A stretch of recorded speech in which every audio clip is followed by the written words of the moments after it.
السلام علیکم دوستو، نور بصیرہ چینل میں خوش آمدید۔ حدیث نبوی صلی اللہ علیہ وسلم۔ آج ہمارے حدیث کا جو ٹاپک موضوع ہے وہ بہت ہی اچھا ہے۔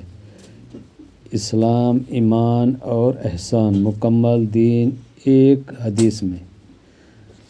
حضرت عمر بن خطاب فرماتے ہیں، ہم ایک دن رسول اللہ صلی اللہ علیہ وسلم کے پاس بیٹھے ہوئے تھے کہ اچانک ایک شخص نمودار ہوا جس کے کپڑے نہایت ہی سفید تھے اور بال نہایت سیاہ۔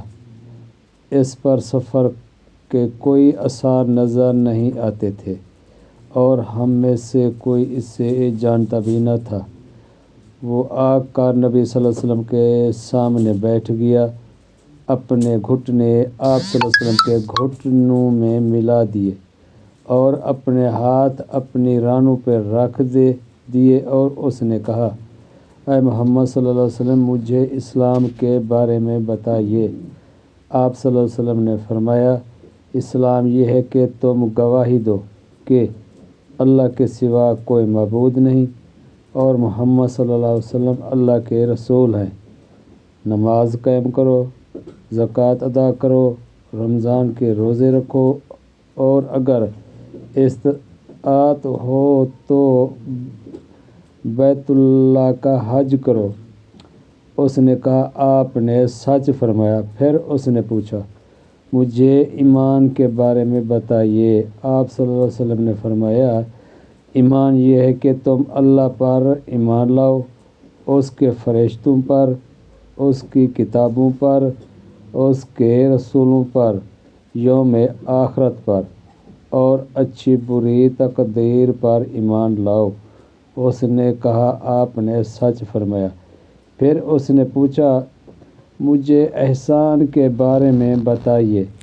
آپ صلی اللہ علیہ وسلم نے فرمایا، احسان یہ ہے کہ تم اللہ کی عبادت اس طرح کرو گویا تم اسے دیکھ رہے ہو، اور اگر تم اسے نہیں دیکھ سکتے تو وہ تمہیں دیکھ رہا ہے۔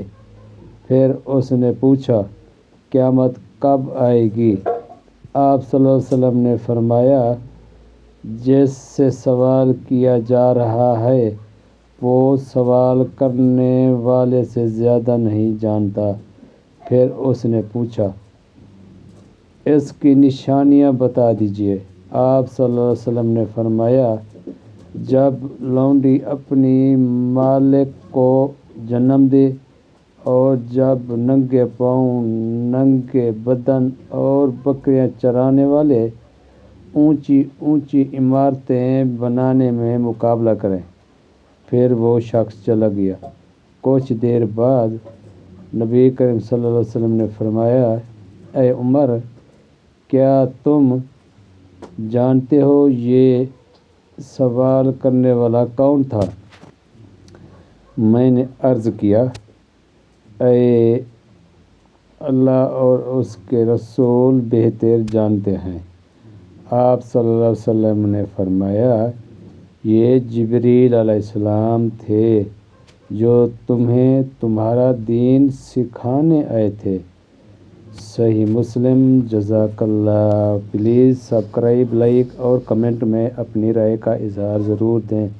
شکریہ۔ جزاک اللہ۔